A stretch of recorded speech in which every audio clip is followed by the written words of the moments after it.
Rosy Flame 150X na special edition. Nandito na sa Rosy Los Baños.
Gaano kabilis ang panahon ngayon, ganun din naman kabilis dumami ang motorsiklo ng Rosy.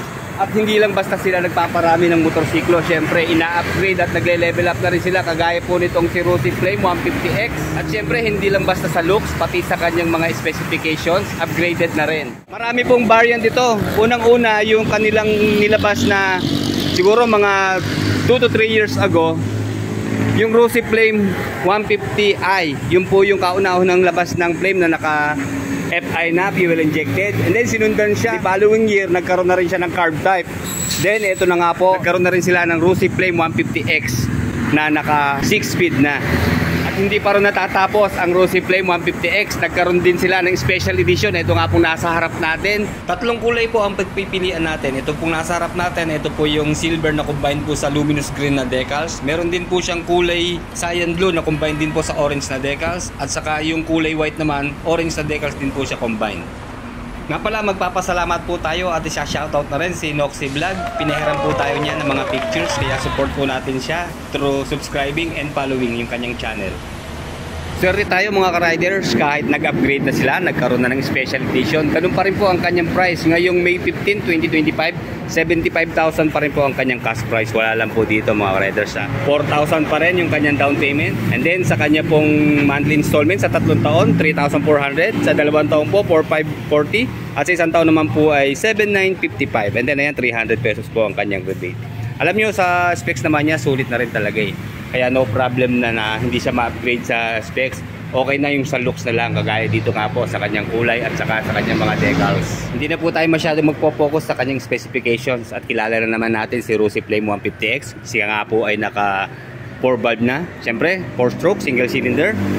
And then dual overhead cam na, water cooled sa cooling system, fuel injection po sa fuel supply system, 150cc displacement. And then syempre sa kanya pong gearbox, 6 speed po, manual transmission. At Euro 4 compliant na rin po ang kanyang emission control. Yun lang mga ka-riders. Ayan, bumuhos na ang ulan. Rainy season na ba? Kasi kanina lang sobrang init. Ngayon naman biglang ulan. Alam nyo, kung dati hindi ko ma-appreciate yung mga kulay na ginagamit ng Rosy, pero ngayon very satisfied po tayo. Kita nyo yung paint job niya, di ba? Ibang klase oh. Kala nyo ordinaryo lang siyang basta kulay gray, pero pag naliwanagan niya, kita nyo oh, nagre-reflect siya, may pagka-silver siya, pero bluish ang dating niya eh. Anyway, wala na ako masabi talaga. Lalong-lalo na yung mga decals na ginamit, reflectorize siya, kulay luminous na green. Kaya pag nasinagan pa yan ng ilaw or ng araw, nagre-reflect po yan mga riders. Wala na masyadong ibang kulay na ginamit, diba? Kaya hindi siya baduy tignan. Makapansin nyo lang itong silver, green, at saka yung kanyang black na kulay, diba? Siyempre, yung kanya pong trademark na emblem, yung Rosy, andyan pa po yan, kulay yellow. Hanggang sa kanya pong telescopic fork, kita nyo po, ayan, naka-mark or naka-ukit yung Rosy, kaya hindi ho natin matatanggal yan mga riders.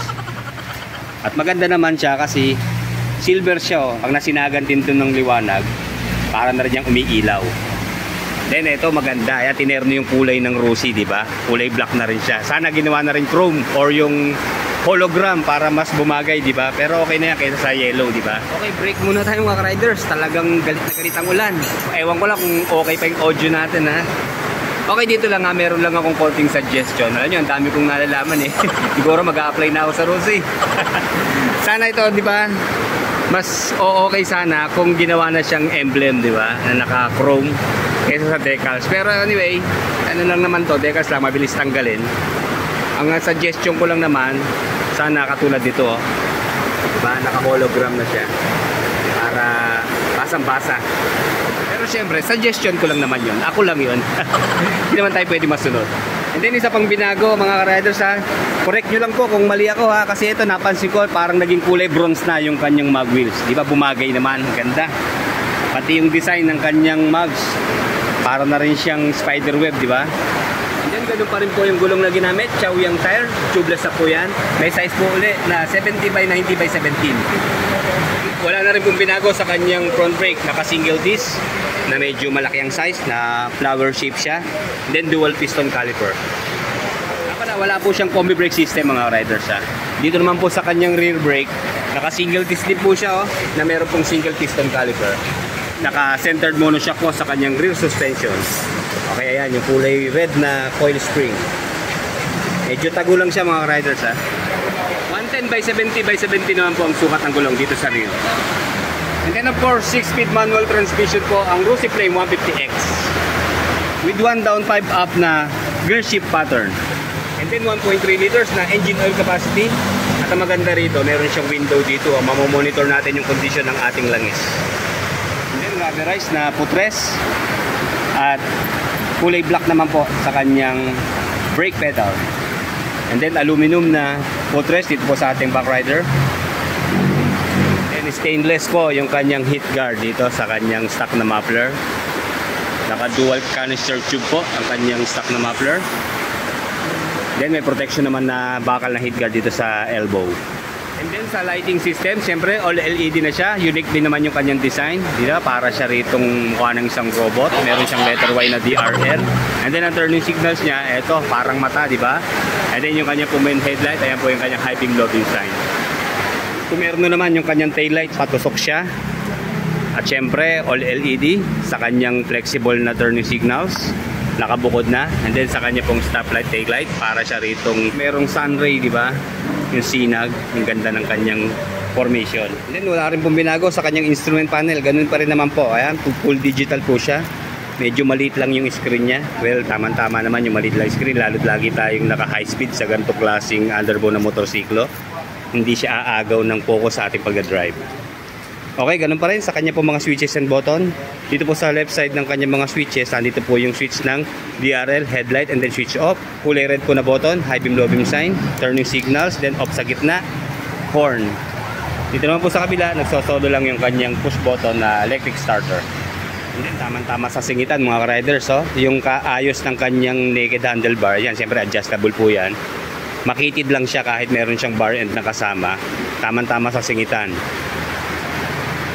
And then ito, nasa gitna po yung kanyang ignition. Bali, ayan, meron po siyang shutter key lock. Malaking tulong po ito. Lalong lumakas ang ulan. And then ito sa gitna, yung kanya pong charging port na USB ready. Ewan ko lang kung saan tayo pwede maglagay dito ng cellphone holder. Siguro dito, mag-improvise tayo dito para may kabitan. Sa kanya pong upuan, ganun pa rin naman po, makitid lang siya pero super lambot po yung kanyang foam. Single tone lang na magaspang ang kanyang makapal na seat cover. And then yung kanya pong shape, ayan, medyo malalim din naman, tamang-tama lang. Malambot hanggang dito po sa back rider seat. Okay, ganun pa rin naman yung kanya pong fuel tank capacity, nasa 5.3 liters. Wala na po siyang U-box, mga riders ha. At ang nagustuhan ko dito kay Rossi Flame 150X, kahit 6-speed na siya, tipid pa rin po siya sa fuel consumption dahil nasa 52 kilometers per 1 liter. And then sa manufacturer's claim na top speed, meron po siyang 125 kilometers per hour. Pero syempre, iba pa rin kapag Pinoy na ang nakasakay dito sa Rossi Flame 150X. Hihigitan pa po niya ang manufacturer's claim na top speed. And then syempre wala naman na bago sa kanyang performance. Meron pa rin siyang 16.8 horsepower at 9,500 RPM na maximum power and 14.5 Nm of torque at 8,000 RPM. And then wala rin po na bago sa kanyang dry weight. Nasa 118 kilos at meron po siyang 180 mm na ground clearance at 770 mm naman po na seat height. Para lang po sa mga ngayon pala nakakapanood ng Rosy Flame 150X. Okay, ito susukatin natin ulit ha. Sa height po na 5'8". Ayan. Eksakto po sa atin. Ayan, dapat po yung ating dalawang paa. Oh. And then, medyo pasubsub nga lang po yung riding position natin dito. Dahil ito nga po ay isang underbone na motorsiklo na talagang pang racing na rin, di ba? Pero pagdating po sa kanyang rear suspension, the best among the best. Napakasulit po nito. Lambot. Komportable po tayo dito mga riders. Kita nyo yung response nyo. Wala ka man lang ingay na marinig, di ba? Talagang malaki na naging improvement pagdating sa suspension ng Rosy. Super lambot mga riders. Okay, dito naman po sa kanyang naked handlebar. Medyo tumatama po, sumasayad sa ating hita. Kagaya rin po ng mga naunang variant nito. So may solusyon naman dyan mga riders eh. Kung talagang hindi tayo komportable at naiipit tayo, pwede natin siyang i-adjust dito. Medyo forward lang ng konti, diba? At makitid pa naman yung distansya kahit meron siyang bar end. Clutch lever, yan, ayos din, komportable. Then yung kanya pong front brake na disc, lakas. Agad-agad mga riders, half press lang. Then yung kanya naman pong rear brake, ito sa baba. Okay, ganun din po. Maganda yung kanyang preno, malakas.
Kung interesado po kayo dito sa special edition ng Rosy Flame 150X, pasyalan nyo lang po dito sa Brook 5.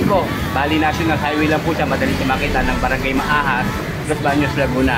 Or kung busy naman po kayo, tawag muna po kayo or mag-text sa telephone number 0998-594-1491. Okay, like, comment, and subscribe sa ating channel. Maraming salamat po mga riders.